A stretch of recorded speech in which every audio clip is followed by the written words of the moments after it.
Welcome today in front of me Samsung Galaxy M23, and I'll show you how to hide developer options on this device.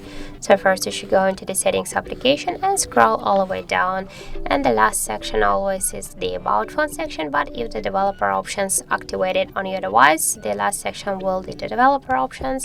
So click here, and just to hide the developer options on your device you should click here once on the switcher, and as you can see the most of options they are blocked. And when we'll go back here into the settings, you can see that the about phone section is the last one. So that's it, that's how to hide the developer options on our Samsung Galaxy device. So thank you for watching, that's it, and if you find this video helpful, don't forget to leave a like, comment and to subscribe our channel.